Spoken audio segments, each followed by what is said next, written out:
the more peaceful I am in presence, maybe even of loved ones, others who have heard of this work and they don't want to change. And I know how much we love to change those around us.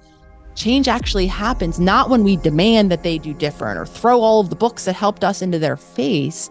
We can actually create change as we just continue to embody our loving, compassionate, peaceful presence, which I believe is all of us at our core.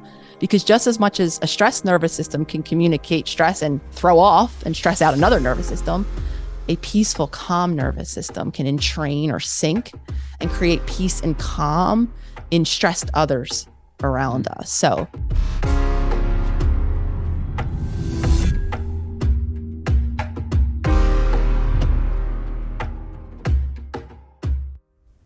with the right tools, everyone can heal. That's a quote directly from our guest on today's show, and welcome back. If you're new here, my name is Emilio. On this show, we explore the depths of consciousness and how you can transform yourself. And if you found yourself in an endless cycle of starting something and stopping it and doing it all over again, you're in the right place, because today's guest is a clinical psychologist who for years worked in therapy, realizing that people's traumas, their patterns were affecting them in their daily lives. And finally, Dr. Nicole LePera, better known as the holistic psychologist, found herself frustrated with her work as a therapist, and she decided to go into a deep transformation journey back into herself. And what later emerged from that was this new holistic approach, comprehensive approach to mental well-being and to wellness overall. She took the social media world by storm, and to date, she has amassed a community of over 6 million people who she calls the SelfHealers community.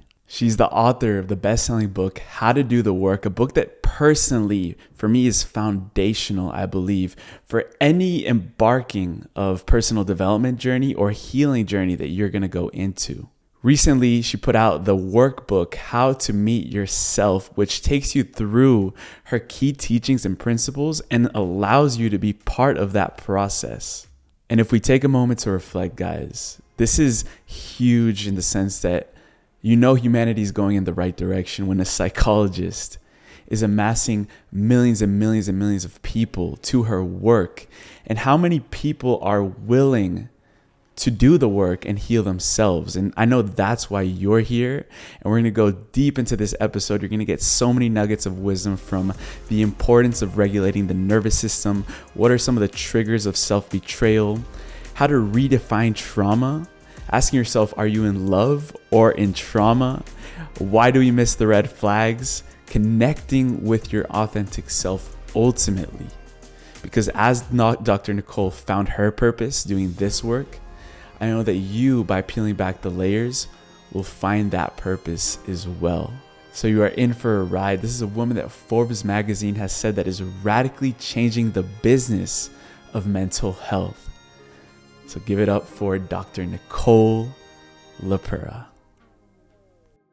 Dr. Nicole LePera, welcome to the podcast. How are you? I am so good, Emilio. Thank you so much for having me. I'm so excited. No words to express how excited I am for this conversation. Just seeing you brings me so much hope and optimism by what you've been able to create in the world. I mean, knowing that we're living in a world where a psychologist has more followers than most celebrities in the world right now, that in itself is something to acknowledge and really honor you for that. Obviously, there's something universal about the topics that you're talking about, which have led people to become so resonant with your teachings and your work. I guess where I wanted to start off, there's so many directions we can go, but I guess where I wanted to start off is why you believe that now is the time that humanity is beginning to uncover these holistic ways of seeing the world. I love that question. And even hearing you talk about a psychologist and how many followers, it's sometimes hard to acknowledge that is me in so many ways, because especially so much of what I was taught in my training, even, I mean, one of the biggest things we were not to do was don't be a human. Definitely don't be on social media. Don't share any aspects of your story. So to speak to your point, and of course I am by far not the only psychologist, nor was I when I went on social media some like 3+ years ago. Though, again, knowing how many of us out there are now sharing our stories, our tools, what happens in our room, and engaging these conversations quite globally is very hopeful, for me included. And to answer your question, I think, and I had no expectation when I created the Holistic Psychologist account. For me then personally, it was more of an action in my own healing journey, having come to the awareness of all of the different ways that up until that point I was watering down or censoring my truth. I wasn't allowing myself to be a human with a story.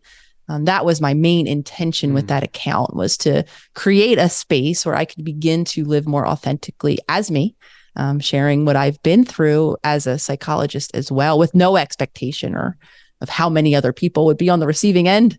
And I was blown away, Emilio, to see the universal resonance that I was speaking. And my journey wasn't as lonely as I had imagined it to be. I think most of us, a lot of us at least, have this idea that we're alone in the struggles that we're having. And to speak to your point, I think as society has evolved now over centuries of time, the way most of us humans are living, in the cities that we're living, in the structures and the relationships that we're finding ourselves in, it's not the most functional. So for a lot of different cultural, societal reasons, I think over time, humans have began to struggle more and more. And what has happened up until more recently is not much of it was talked about, outside of, destigmatizing the need for help and support around mental health, which happened a bit prior. Nothing was really being spoken about. And when now it is being spoken about, not only because we're struggling so much, but this mind, body, wisdom, this holistic stuff, this medicine, if you will, has been around for from the start of time. So it's not that it's new. I think where we're getting to a point is we're all struggling a lot. And the ways that we thought we were addressing the struggles, we are finally coming to the realization that they're not necessarily working. And many more of us now are beginning to speak about these more holistic ways of returning, in a sense, to, our native way of being that has actually created a lot of healing. And I believe that's why now is the time. And now so many more of us are coming to social media and these, free accessible apps and having these conversations on now a very global scale. It's so interesting because, speaking from my experience, I look at my generation. We're called Gen Z. I'm 24 on the older end of the generation, but it's actually a fact now is that generation is now one of the largest generations in the world, and it's going to be overtaking the workforce. And we've grown up. We've looked at social media since. For me, it was since I was 10 years old, I had an Instagram account. It's insane to believe that, but and now maybe the younger generation is even younger. They're getting their hands on their iPads and making an account and doing these things, where we get stimulated a lot. And as I've heard you speak about it, this isn't a lifestyle that regulates our nervous system. And our nervous system, you've spoken a lot about that, and we look at how we're living in the world, and the nervous system is dysregulated constantly. You talk about good stress, and then there's other maladaptive forms of stress. How do you teach people how to learn more about, regulating that nervous system and being aware of what is going on when they're consuming information, or when they're interacting with people that they love, or just being in the external world and external environment? I think before we can witness the impact that all of the different environments in human form and in virtual form and relationships form included, that we engage in that cause us stress, I think the most foundational and one of the most common concepts and things I talk about across social media now is the fact that our nervous system is foundational to not only our body's physical health, but our emotional health and the way we function from top to bottom in our relationships and ultimately like in our lives. And I share that having come through, almost 10+ years of training in clinical psychology. And while I did take neuroscience classes, they were so minimal. They referenced that we have a brain and a spinal cord, and pretty much boop, boop, that was it and done. And it wasn't highlighted as important and integral in our functioning as it rightfully is. I mean, it controls everything from, like I said, the clarity of our thought to the way we're balancing and regulating our emotions, or we're not. And the large majority of us, I have yet to meet the human who has had those really consistently present, emotionally attuned caregivers. That's just not the reality. And some of this, again, is generational, is the tools and the information that all of our past generations that raised us or raised the parents who raised us had accessible to them. And I mean, my parents, being older, I'm going to be 40, and my parents were 42 and 45 when they had me. So they were very much of a school of training, of parenting, where emotional needs weren't a thing. It was physical needs only. And that was a feat, to have children to physically be able to provide for them. So saying all of that to say, we have to understand that we are living, our nervous system is directing our daily behaviors. And so many of us, because we didn't have that safe environment, or we had abusive happenings, or we didn't have an emotionally attuned caregiver who could help us regulate our emotions. And I keep going back to emotions because our nervous system has such a role in our ability to stay, regulated, and our body system to stay in harmony, that before we can even then notice how stressful our daily life is, on social media, or even just walking outside of our door, for those of us living in cities with this noise and things that stress our nervous system out, we have to understand again of how integral our nervous system is and how impacted it is before we even get to our current environment by those past environments that we grew up in. Yeah. And speaking about the past, I think this is one thing that happens to so many people, what you refer to as the spaceship. Basically, it's when we're going around the day and we just dissociate from our body to avoid feeling and coming in contact with those past emotions that we don't want to confront from our childhood. And the spaceship is interesting because one of the intentions that we set for this episode is presence. And you talk a lot about, developing this consciousness, this awareness of our day-to-day lives, even making it a daily practice just to give ourselves moments of daily consciousness. Can you speak about a little bit of what happens when we leave our body? Because the way I've viewed it is, it's actually our soul that probably says, I'm not fulfilling my purpose here. I'm gonna go do some shit in the astral realms and leave my body for a second. But yeah, what's actually going on when we dissociate from our body? I really appreciate you asking this, because I think before I started knowing, even having the language to say this is dissociation, I think a lot of us, when I understood what it was, it caused a lot of issues in my life outside of just not really having memories, never really feeling connected, not really ever feeling, fulfilled or truly happy or grounded in my relationships or in my life, really in general. I didn't have the words for what it was that was happening, and more importantly, why it was that it was happening. And I just felt like something was wrong with me for a very long time. And when I understood the nervous system and how that's actually a state of protection that I'll go into in a second, then I was able to relieve not only the shame of, well, okay, it's not that I don't deserve to connect with others, or, it's not all of these stories that I told myself it was. It's actually my body is doing what my body was wired to do. And now that opened the opportunity for me to locate the underlying cause, if you will, right? If it's my nervous system that's shutting me down, then I got really curious about nervous system health and states of nervous system arousal, and, opened up the question of, well, is there anything we can do about it? Because that's usually the next question that we want to answer. And the answer is absolutely yes. Our whole body, our mind, our cells are, is able to change throughout life. So nervous system and why it's so important in this state of dissociation or disconnection happens in childhood when we didn't have that supportive presence or that safe space, which includes not only the home that we grew up in, the relationships that we were cared for in. And why relationships are so important to the human is because as a human infant, we are completely dependent. If once we're born, someone else needs to show up to some extent to keep us physically alive, to at minimum feed us, make sure we're somewhat sleeping and that we're cleaned, to sustain life.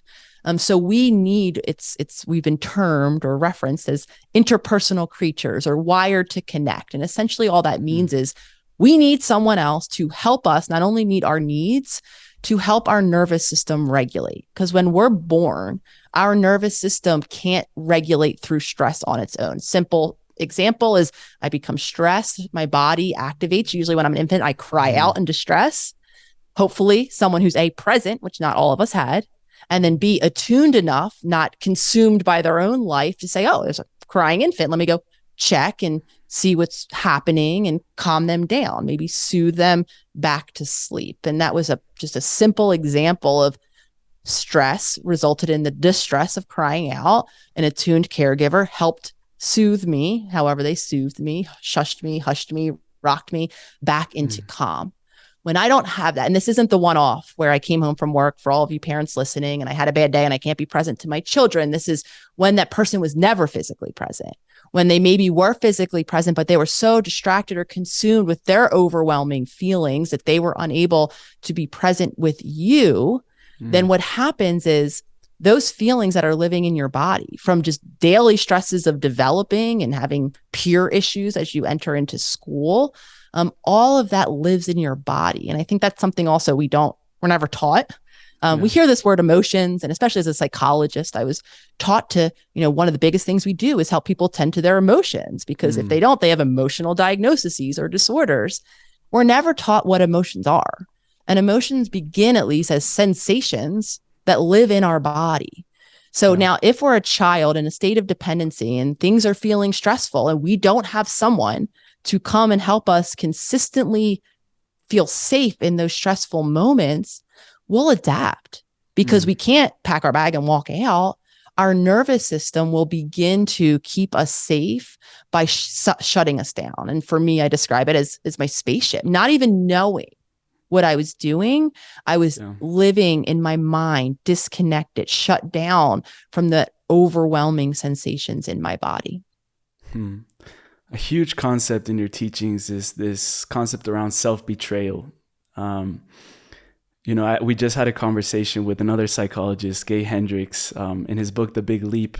He talks about, it's such an interesting concept, the upper limiting problem. Just to quickly, go over that. It's what he says is, from my understanding, that, when we reach a capacity where we believe like this is as much abundance, love, success that I can receive, immediately the self-sabotage goes in and programs you to, no, you can't pass that limit because we haven't expanded our capacity. And what I learned in you talking about emotions is that in this training of feeling those higher elevated emotions, as Dr. Joe Dispenza would say, we are training ourselves to have more expanded emotions, training ourselves to receive more abundance, receive more of this love.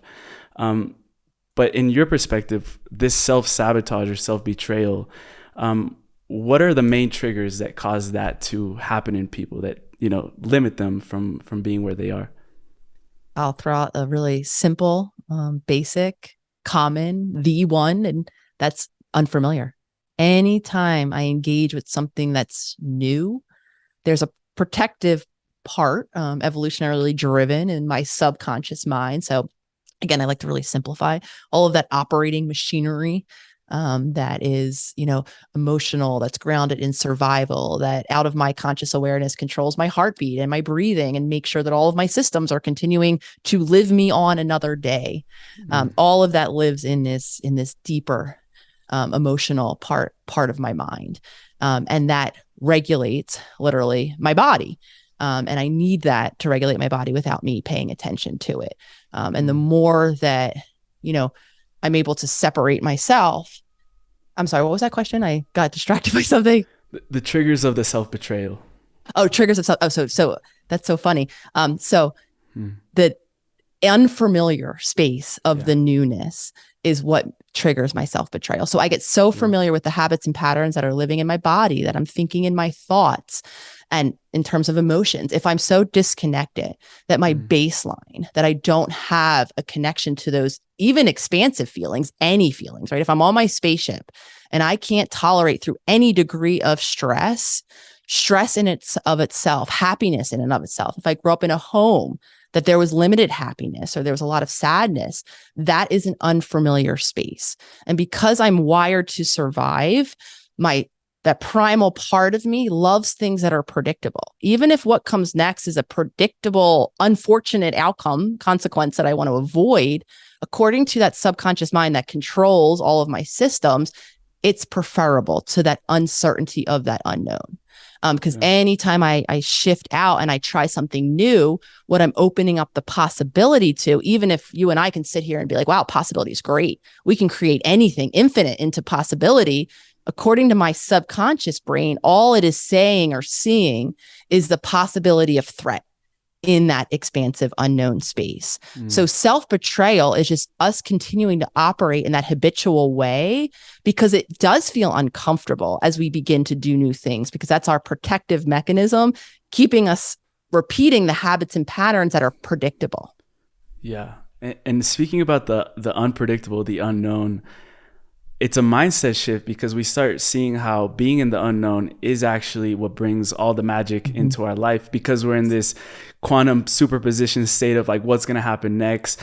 I fall into this trap a lot. And I know a lot of young people fall into this trap of like just going through the motions in their habits, going to the gym every single day at the same time, which I do, sometimes eating the same meal every day. We're just expecting more of the same. And then we can't change. Really, what you're teaching is, the psychology of transformation from a holistic point of view. And I read in your book that you mentioned that you're obsessed with stories of spontaneous remission. I've had the amazing opportunity to witness spontaneous healings at retreats and things like that. But coming from your perspective, what are some patterns that lead up to people having spontaneous remissions? I share that it's so interesting, my relationship with those stories, because historically I was always, as long as I can remember, really fascinated by the mind, the power of thought, and these moments, right, where people are doing seemingly subhuman, not only mental capacities, but actually healing their physical body. And I would read these stories, Emilio, for a very long time and be like, wow, good for you, whoever it was, and kind of reserve or limit. This is how it's kind of all kind of that was a case for them. And I didn't doubt that it happened to them. And I even was reading, multiple groups of people that had these crazy spontaneous remission stories. And I kind of somewhat reserved myself as being the exclusion, the person that wouldn't happen to. And what I've come to realize again is that exclusioning of myself in a way was so much connected to my own limiting beliefs about health and wellness and how it's created and maintained or how it isn't. And, after really unpacking all of that, I've come to realize that all of us are capable of that level of change. Because when I hear spontaneous remission, right, what I'm translating that to at least is like mind body, right, holistic activation, change, healing. And I believe that we all have that inherent capacity within us. Of course, that will warrant changes oftentimes in our action and showing up in a new way and maybe caring for that nervous system that I was just describing and making new choices.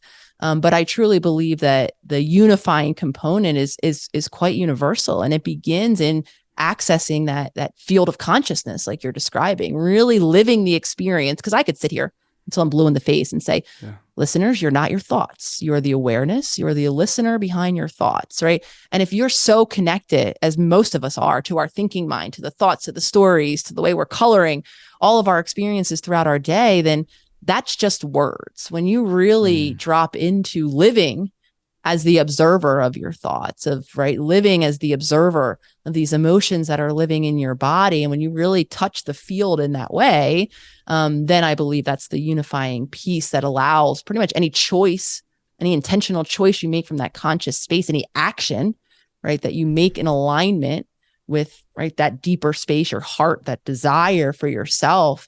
I believe that possibilities of transformation are limitless, and of course include things as miraculous seeming as spontaneous remissions.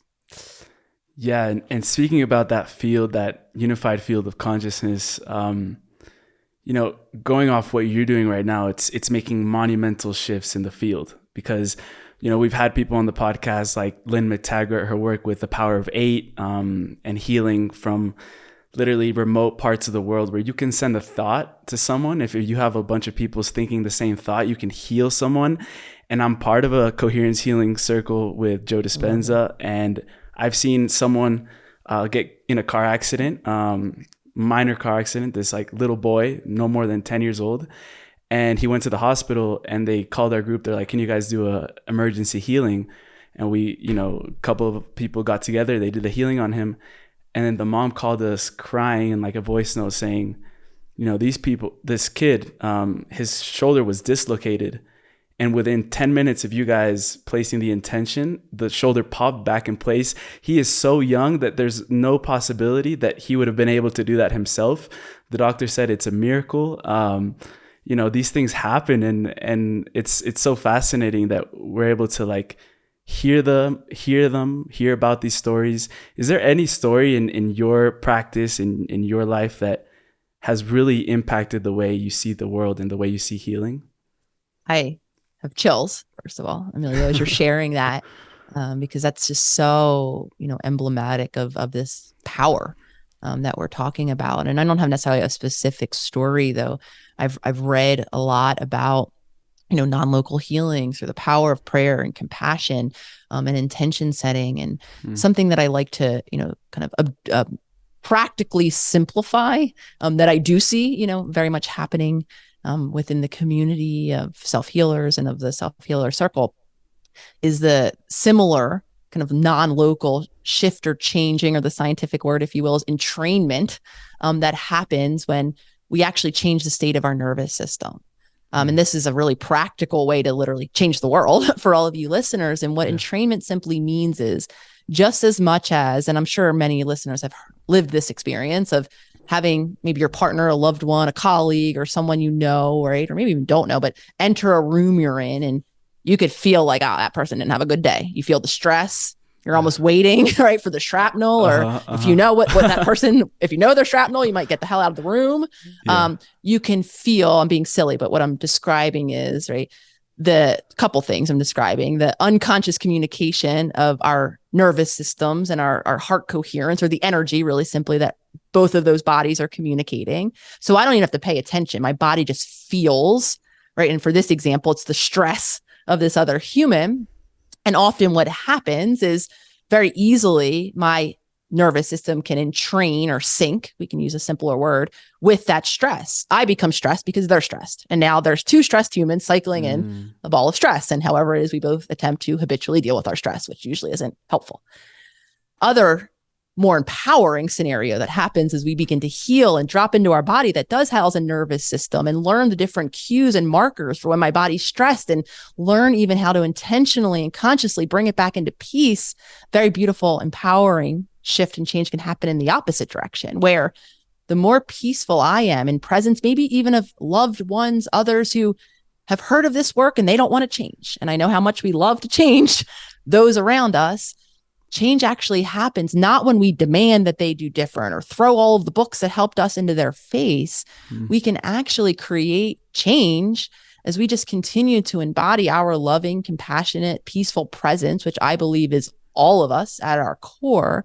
Because just as much as a stressed nervous system can communicate stress and throw off and stress out another nervous system, a peaceful, calm nervous system can entrain or sync and create peace and calm in stressed others around us. So a objective, practical way, and this I think maybe can bring it home for listeners of how powerful we can actually be, which is when we really harness ourself and our own heart-based, compassionate power, we are communicating to the literal physical humans and environments around us, and can change it in a more peaceful, loving direction, the actions.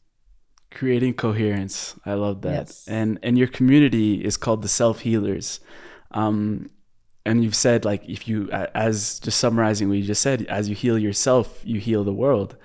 And, I wanted to ask you, because when we're healing ourselves, there might be this misinterpretation that self-healing means we don't need anyone else. Like, we're not depending on anyone else.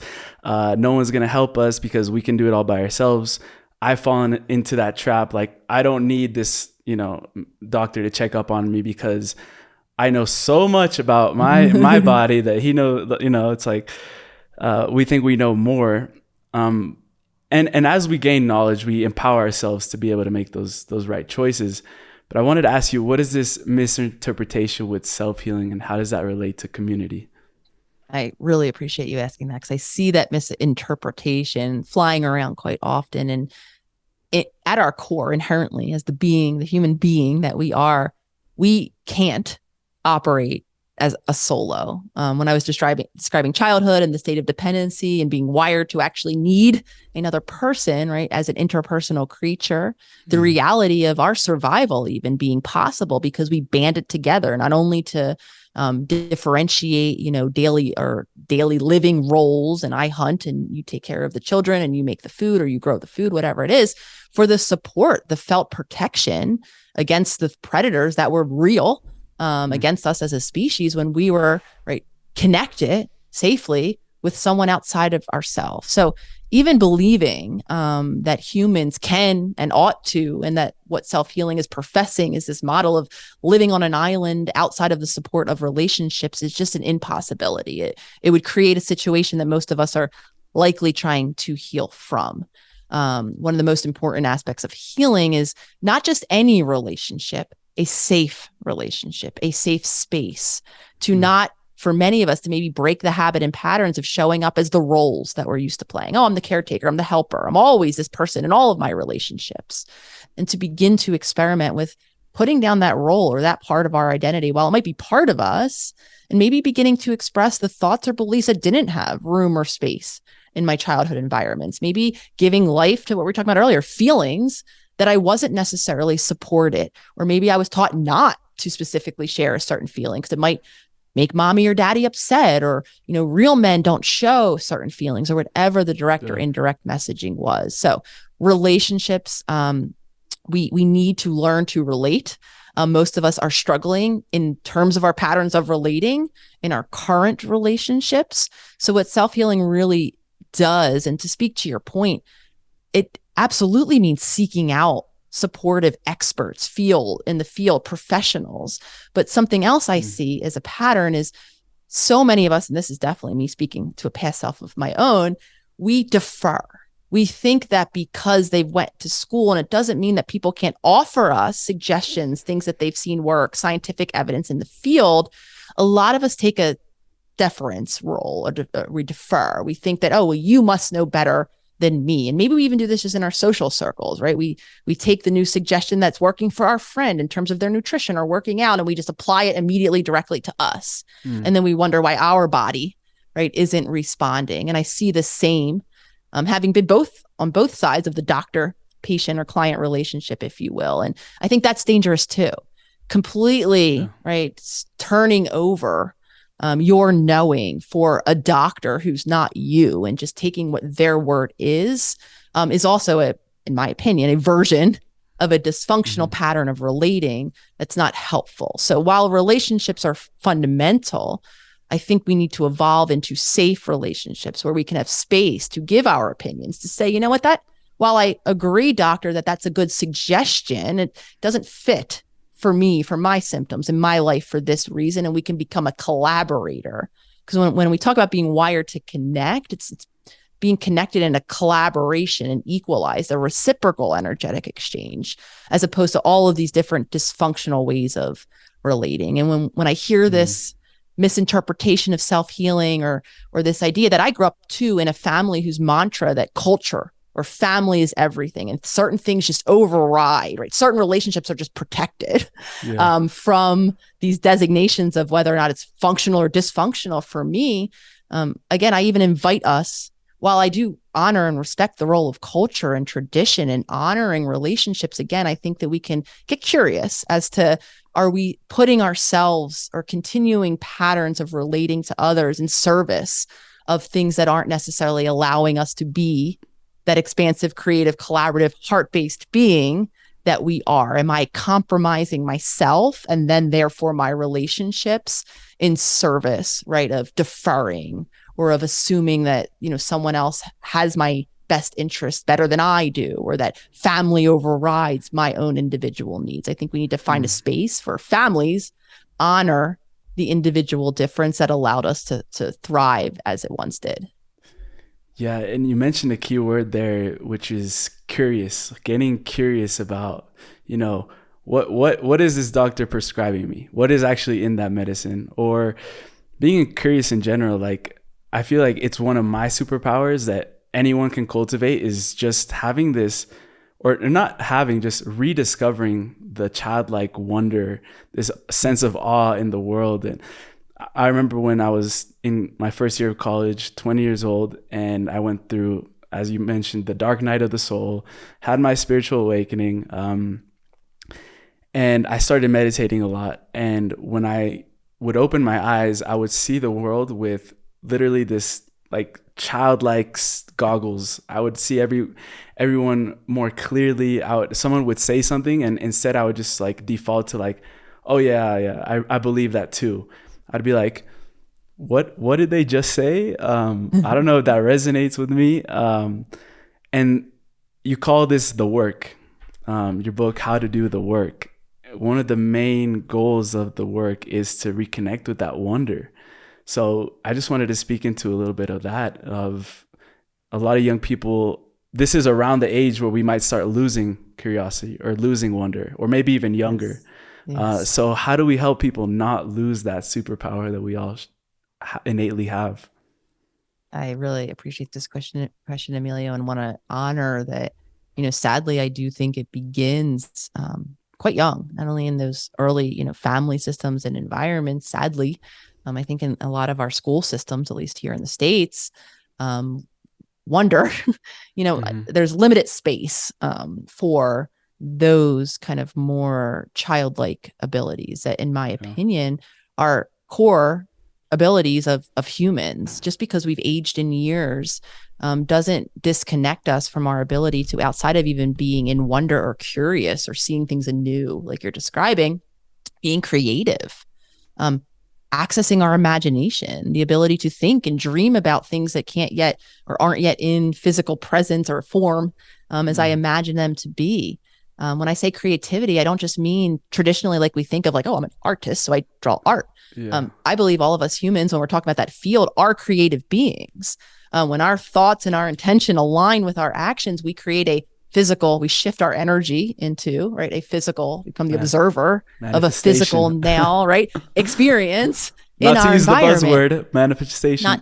Right, just the science principle of it is just like the energy, interacting, shifting, changing form. And so I'm sharing all of that because so many of us do believe we limit that to childhood. We believe that we mature out of it, or family obligations take over. And maybe we were even given that messaging directly. Some of us might have been squashed our artistic endeavors, or, not allowed to be imaginative in childhood, or curiosity, questions. I mean, I know how questions can be received by parents, not always so open and engaging with questions. So even being curious, you might have been the child who was told, oh gosh, you asked too many questions. Shut up already. I don't know. Go ask someone else. That actually, we don't age right out of that. And so many of us are given that direct messaging, are because back to the nervous system. If we're in survival mode, one of the first things we lose access to are everything I just described. Can't imagine, not my survival is my priority. This future that I'm going to imagine is not the time or the space for that now. Creativity, I have to make sure I live into this next moment. Then I'll worry about creating something, right? Curious. I'm only curious to get the hell away from whatever's threatening me right now. So when we're, again, being raised by caregivers as I was, so just, as part of my personal experience, when I think back, play, even the ability to be playful. My mom was never really playful with me. She was never really, imaginative or creative, even though she would reference in childhood and show me paintings that she used to do, right? I never saw that experience. And it wasn't that she lost the ability. I mean, it was, in a sense, it was that she was so caught in survival mode where her priority was just getting through the day and keeping her children alive that we lose access to all of that childlike space. So I speak about it as part of my work and rediscovering the inner child, and connect it all to this conversation we're having about how important it is to reconnect, to balance my nervous system, to reconnect with my heart.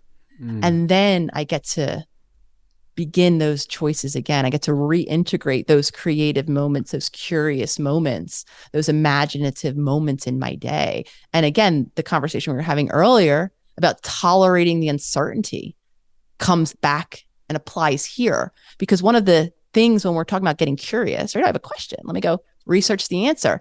I have to be open and willing to receive the answer, because it might not be an answer that I want to hear. Yeah. And a lot of times, right, not on some deep, and none of this might even be conscious. We just, maybe we've heard this concept, and, I just can't get around to researching it. And I don't know why. It just never on my, and it might be because there's part of me that doesn't really want to read that concept, right? That is, because once I read it, it's kind of like that we can't unknow, right? Once you see something, it's really hard to unsee that. It's there now. So that's just something that came to mind with curiosity in particular, that I think does prevent us, because to be curious, then we need to be like you. If you're going to read something new, chances are you're going to be, at least want to be somewhat receptive to engaging with this new idea. And back to that unfamiliar, that subconscious, that preference to be in those habits and patterns, even that questioning of this new, maybe uncomfortable information is too out of my comfort zone. So then I avoid it. I just never get to it. I just didn't read that article. Yes. And you mentioned being in survival state as you were talking about your childhood with your mom and the play nature. And it's like we can't create when we're in survival mode. It's nearly impossible. And you mentioned the heart. The heart is the most creative center in our body, that fourth chakra, which I wanted to ask you about your tattoos later. But there's one thing that I wanted to ask you about. We haven't really mentioned the word or the concept of trauma. And you mentioned in your book how trauma isn't necessarily like these huge things that can happen in people's lives. There could be like little moments of trauma that we might not recognize. So how do you help people first like understand that maybe they did have a little bit of trauma in their childhood, and then working through that to get to the other side of this healing journey? Funny enough, glad you asked, because funny enough, we've been indirectly, this whole conversation in the nervous system and this dysregulation, the impact of these early environments and our self, and this lack of then self-expression that we develop over time, the more consistently that happens, what we've been talking about is the impact of trauma. Even me describing, my mom was present. There was food on my table, right? There was a human who put me to bed at night, but emotionally, she was as if a ghost living in the home. So I think the part to start is to expand or remove the definition or the application of the word trauma to an event. Historically, even in the field up until the 90s, we applied trauma to an event that had crossed a certain threshold. If there was instances of sexual abuse, neglect, a parent who was incarcerated, really active substance abuse. I'm referencing the very popularly cited ACEs study, where they researched that no matter what time this happened in our childhood, we carry emotional, psychological, and physical impacts.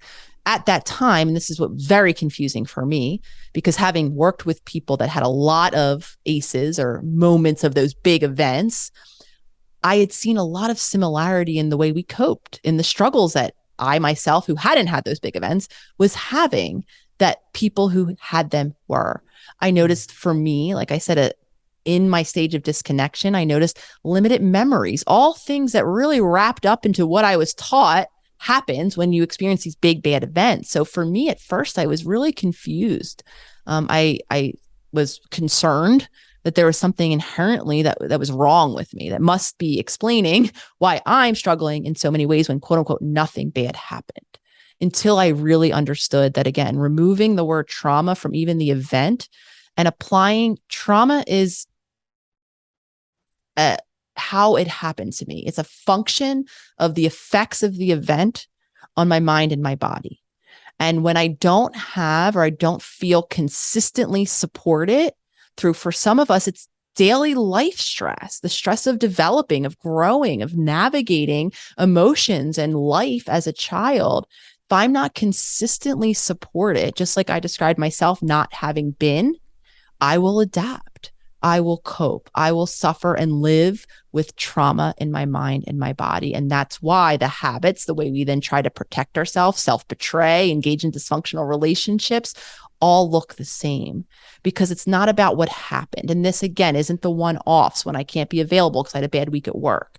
This is when we had the parent who was hardly ever emotionally present, who maybe always invalidated our emotions, who always maybe invalidated our reality. We would share things with them and they would tell us that's not what happened for whatever reason, based again in their own conditioning. The more consistently that happens, like you were talking about our soul, right? Yelling out, it knows, right? Though it can't, our body can't do anything but adapt. And then we begin these dysfunctional habits and patterns trying to cope.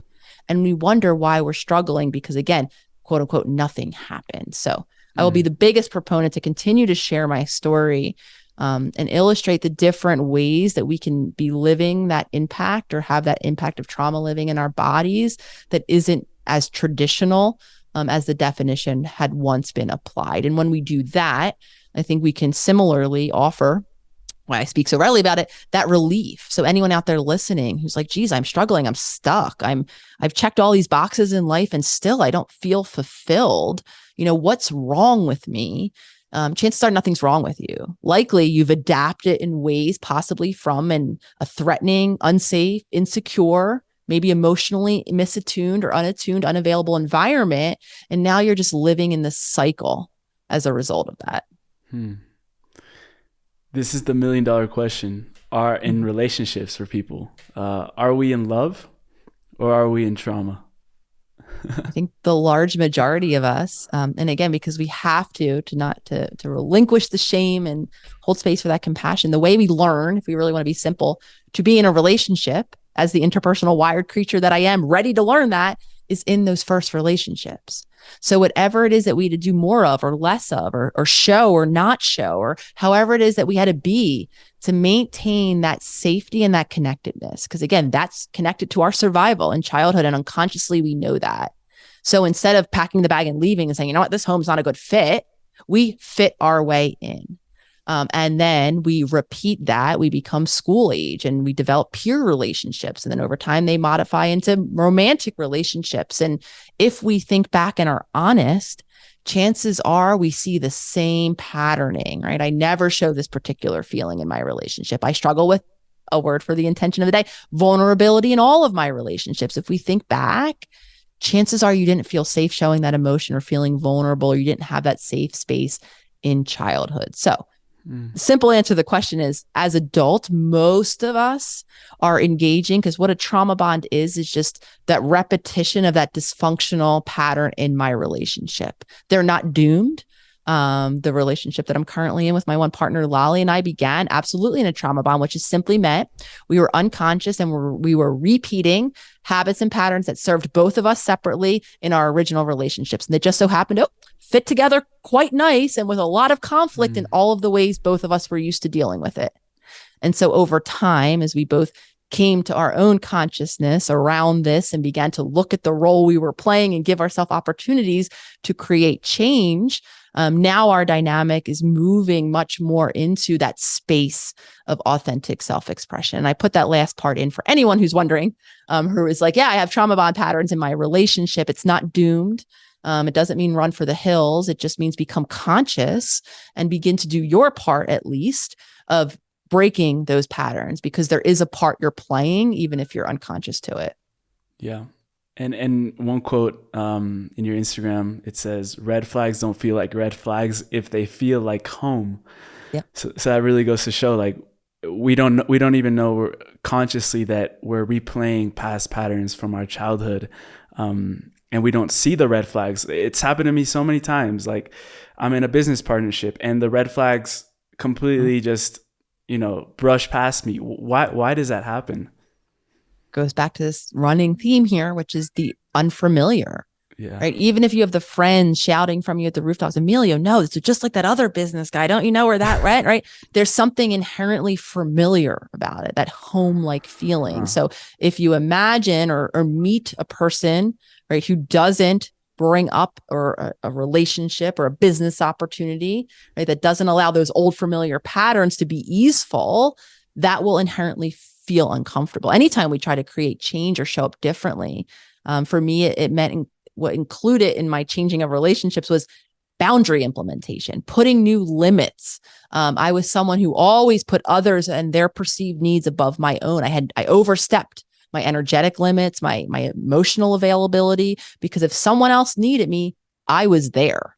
As I determined that allowed me to continue in patterns of stressing out my nervous system, and I really did need to learn how to create space and regulate myself. That meant I have to start saying no and creating space. So logically, this is something that's going to really help me and even feels good when I don't have to hear you and your problem on the other end of the phone call.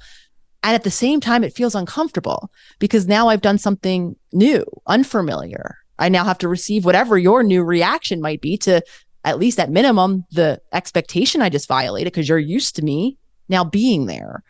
So even when we're changing in service of this imagined future that we'd like to walk into alignment with, it still is bringing up that discomfort. So when you're faced with a business opportunity again, and it does bring up that old familiar dynamic, there is a subconscious part of us that even if it knows it's not serving us, we get to show up as we're used to showing up. Even if it's the victim to how they're showing up, that's how we're used to functioning in our relationship. So if I shift, I start to empower myself, put a new limit, say no, whatever it is in that moment for me, while I might be moving in that new direction, I'm still going to have to walk through the discomfort of not knowing how they're going to react and then seeing how they're going to react. And then there was a reason I avoided that for so long. And then maybe challenging, right, some of these thoughts, beliefs, perceptions of me that might have kept me contained in that stuck pattern. So as all things, anytime we're venturing into a new space, this is why so many of our loved ones are like, what the hell is wrong with you? Like, if you come to me with another one of these relationship issues, can't you see it? The reality of it is no. And even if I can see, doing something new feels so uncomfortable, so unsafe, because it's bringing back that childhood mode where there was a lack of safety. There was something that I was trying to avoid by doing this other way. It's the power of choice. And we can't make new choices if we're stuck in the past, or even predicting the same familiar future, projecting that outward. One of the underlying themes in your whole work is, we talked about how we disconnect from our authentic self. And I wanted to talk a little bit about this authentic self with a capital S, just to leave people off, because, when I look at my generation, coming out of a pandemic, I graduated college literally in the middle of the pandemic. And, a lot of people were asking, what do I do now? What? And this buzzword, we're hearing it everywhere, which is purpose, and one of the main themes in the interviews that I've been doing is helping people connect with a purpose. And I think, speaking about curiosity, without curiosity, I don't think we can find our passions. Without our passions, we can't find an ultimate purpose that we want to have in our lives. But what advice would you give someone to begin unwrapping those layers of inauthenticity, connect with their authentic self, to truly kind of lay the grounds for their purpose? Or I think the main thing that our generation struggles with is feeling directionless. So connecting with the authentic self to point direction toward something greater than themselves. I really appreciate that you're using and introducing and bringing up this idea of purpose. Because on a personal note, I will share with everyone listening that this idea of purpose was a concept. I'd read about it. I heard it's important. And I have even read about, inspired books by people that I really resonate with. And who's coming to mind is, I was in my early-ish 20s, and I met the work of Dr. Wayne Dyer. And coming through, a traditional clinical psychology training program, similarly, he did just like I did, and shifted, his work from practice to writing books. And one of his books was a bit of like his own journey, his own story of that evolution. I've read all of his books, but the one I was introduced to of him and his work. And my partner, Lolly, read it first. And she was like, oh my gosh, I so resonate with him. You're going to love this book. Wait till you read it. You're going to just see so much of yourself. And I read the book and I'm like, oh, wow, cool. Like psychology, like definitely resonated. But this particular book, he kept talking about finding his purpose and, you know, shifting into this now life of purpose. And I just couldn't resonate. Like purpose was just like an idea. And this was one of those areas where I'm like, okay, I must have missed that chip. I'm just someone who's purposeless, like purpose, passion, like doesn't register, doesn't resonate. Yeah. Little did I know. And the reality of my experience, Emilio, at that time was I didn't, because I wasn't living in purpose. I was living in survival mode. Like we just both agreed. I believe that purpose doesn't fit in when my priority is survival. I'll worry about purpose tomorrow. So that experience I had of not resonating with purpose was what I'd lived for 20 plus years at that time, because in survival mode, we are directionless. Our direction is maintain survival for that next moment. There is no grand place that I'm walking. So for me, it's just been hearing you even bring that concept. It's like my personal victory of really doing the work of healing to the extent that I live in purpose every day. I feel so purposeful, so passionate about what I do, how I show up, how I translate these teachings to the world, that would I read a book now about purpose, I'm getting chills saying it now. So clearly I now resonate. And again, sharing all of that to the suggestion out there. And I know authentic self is one of those concepts too, that we want the roadmap. We want the, you know, after so many miles, turn right. Okay. And when do I turn left? And we want the exact directions to find, or the tips or the tools or the exercises to tap into this authentic self. And the reality is, it's, in my opinion, at least the way I describe it, is it's a journey of uncovering, or of the proverbial peeling back of all of the layers of the onion, witnessing from that conscious place, that conditioning, learning to make choices outside of that so that I'm living in a regulated, safe body. So then I could drop into and actually allow myself to be guided by where my intuition comes from, and that by over time where my purpose and my passion and my, you know, roadmap evolves, and that's my heart. And when I can be connected, right, to that heart space, then I begin to resonate with these ideas like direction and intuition. And I get to, you know, hear when my heart is kind of, you know, my body is telling me that that's not the direction for me. And I'm starting to feel tense or tight or clenched or fearful or open and expansive and easeful, obviously as the alternate. And then I could drop into, because the thing about that roadmap that we're always looking for, at 20, at 30, at whatever age we're looking for, at 50, 60, 70, some of us are discovering or rediscovering, right, who we are. That person never left.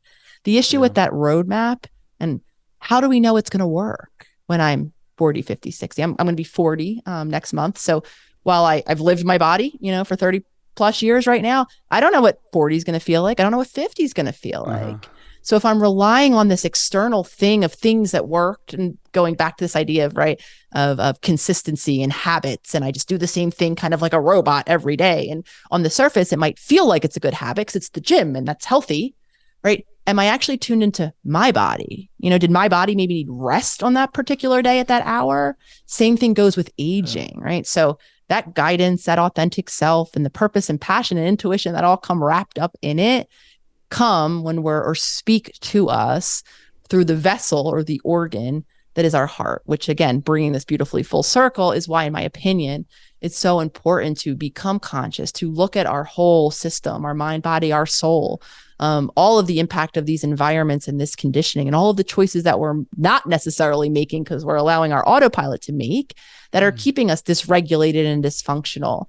And then over time, gradually giving us the opportunity to reconnect, to relearn the messages that our heart is telling us, and then making it a consistent effort to, on the daily, drop into there when we're looking for direction, not our mind, not asking or vetting all of our friends and what they think we should do. Maybe do all of that, but have those moments as well where we're just asking ourselves what that next step is. And while many of us want to know the whole roadmap, like you said, like we're directionless, we want to figure out, unfortunately, it doesn't necessarily work where we get to know the whole, every step of the journey. And that's, again, our mind's desire for that certainty of knowing what comes next. Yeah. So it's really, in my opinion, not only learning how to drop in, how to cultivate, back to this idea of expanding and experiences and emotions, and cultivate confidence and trust that even if you did misstep, right, and maybe take a left when you needed to take a right, trusting yourself enough that you can deal with what will come on the left, and that you can also then have the confidence that you'll know that that isn't the right way for you at some point, and then you'll reroute your journey. And that's about as far ahead as our intuition actually gifts us. And that's okay, because we don't have the mind reading ability to know what comes next. We actually only really presently need to know how to navigate now. We can have an idea of a direction. When we cultivate that connection and confidence inside, then we can learn how to walk confidently toward whatever that journey is going to take us. Yeah. And our body is in constant communication with our soul. For some people, it's on speed dial. And for some people, it's like one of those contacts that you lost, that someone gave you like their business card and you lost it. So, and because I say that because you mentioned the word chills. And I feel like chills is a signal from the soul to the body telling you you're going in the right direction. Whatever you just said or whatever you just heard is in alignment with that soul. I was having a conversation with the founder of Uggs, the household brand. And he wrote a book called The Birth of a Brand. And he mentioned every single time that he got goosebumps, he knew that, the universe, God, whatever word, higher power you want to use, was telling him, keep going. Encouragement, keep going in this direction. I get chills during every single interview. Exactly. I just got it again. And it happens. Like it's so beautiful because our soul is this ethereal part that we can't see.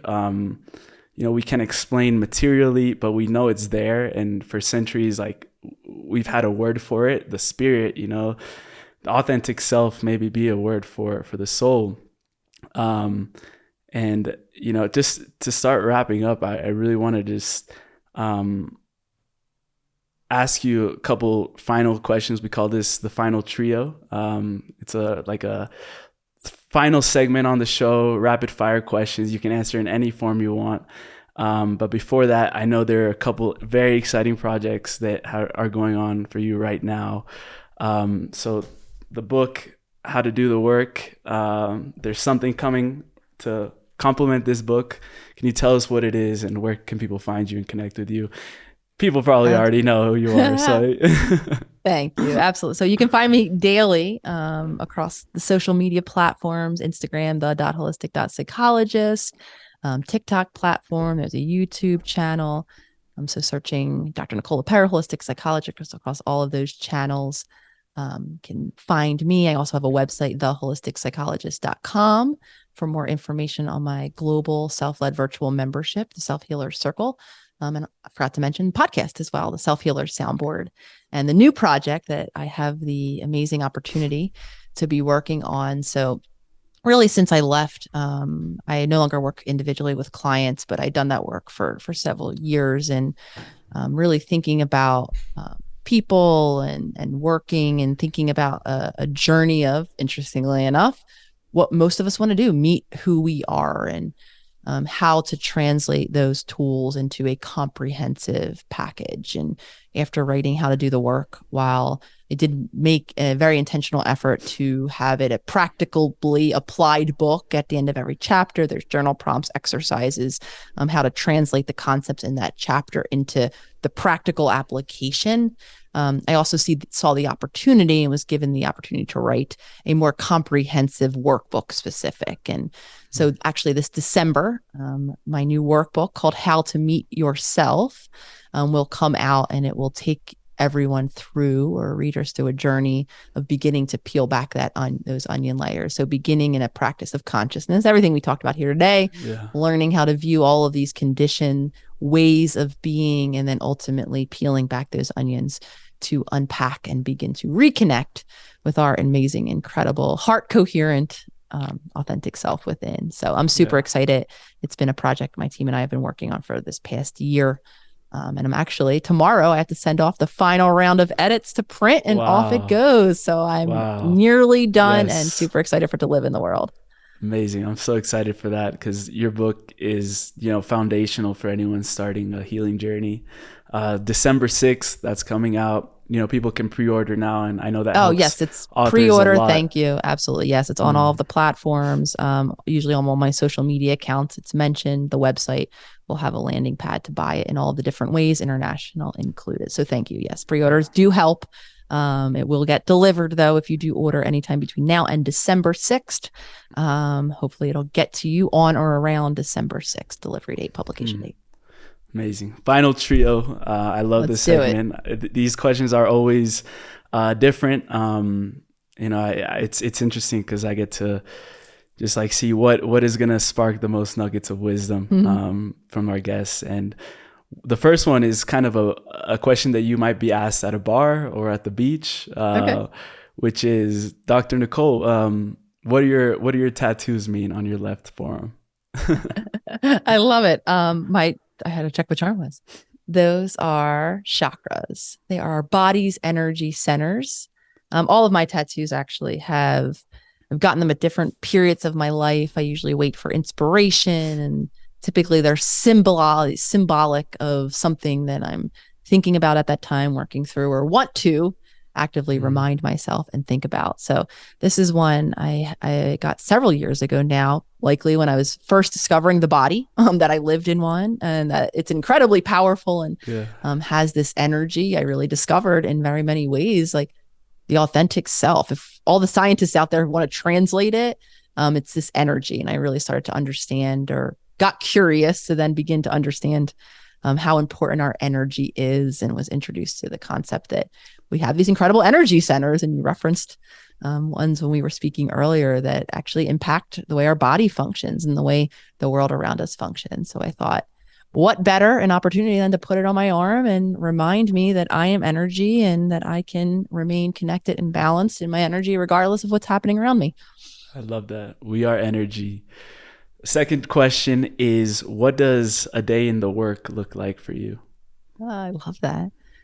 So very similarly to what I was professing earlier, while I do have somewhat of a consistent arrangement of my day, I'm very open to that point of connection, always making sure that I'm asking myself what I need in any given moment, because there are moments where I amend. But typically, I've given myself the opportunity through much movement of my sleep time. I was someone who went to bed very late, struggled to get up in the morning. A lot of it was, again, connected to the lack of wellness and balance in my body and my nervous system. So after training myself to go to sleep earlier, with the intention being of carving out some morning hours, because I had noticed very early on, well, as part of one of my conditioned patterns of relating to others in the world around me, is I love to achieve, which is why I went to school for decades of time.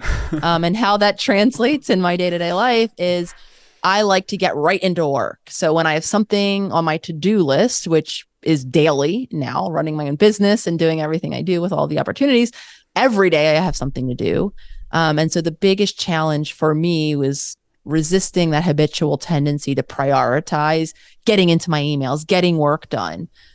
Because I noticed if I dive right into that, if I wake up only in time to like get right into my work day, then by the end of my day, if I'm being honest, I'm tired. I don't really want to be caring for myself. And I've also seen, right, that that's a version of me putting work and this role above myself. So something that's really foundational on my healing journey is reconnecting with my body and making sure that I am sending it a message of priority. Like the person that's going to show up in that later work task, obligation, meeting, whatever it is, presentation, is only going to be as impactful as they are if they're grounded, connected, present, curious, imaginative, right? And all of the things. And that begins when I care for myself. So very long-winded way of saying I wake up early to make sure that I have the hours. I still battle my subconscious that wants to get right on my email. And then typically though, during those hours of the morning, my priority is moving my body. Looks different every day because I don't like just doing the same consistent. Some mornings it'll be yoga. Other mornings it'll be I have a bike that I ride. I have a punching bag outside. So I walk. So I try to do some version of movement consistently every day. And this hadn't been the case. While I've been athletic my whole life, I was definitely not a consistent person or in terms of body movement or the gym. I don't really love that either, which is why I kind of rotate what I do to make sure that it's exciting and new and playful in ways. And I also make it a priority in those morning times. I journal every day. I actually created a practice called Future Self Journaling, and you can read about it and how to do the work, because I actually supply some journal prompts for the particular topics there. Essentially what journaling is, having never been a person who journaled my thoughts or my feelings in childhood, which might not surprise you now as I've shared some of my relationship with my emotions that didn't exist. So definitely wasn't journaling about them. I discovered and I got curious about a way to utilize a journaling practice in an intentional neuroscience-based way to create change. So what I came up with are prompts that actually anyone listening can get for free.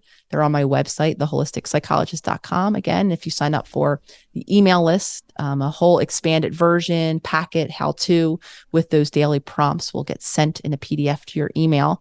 And really what it is it's the daily setting through a journaling practice of an intention of the new choices that you're committing to making for yourself. And why I call it an exercise in neuroscience, and I do it to this day, is two things are happening. Not only am I consciously present to the setting of this new intention, assuming that it's a new choice, right? It's not that autopilot. I'm going to continue to maintain whatever change I'm doing. I also capitalize on the fact that our brain doesn't know the difference between what is really already happened, and what is already imagined. So the way the prompts are constructed, that in the act of writing the intention as if it's happened, we're now harnessing, right, laying down some new neural network in my brain that will increase the likelihood. Because I do want to acknowledge it's not a magic journal. Talking about magic, I don't close it, sparks don't come out, and I'm changed now.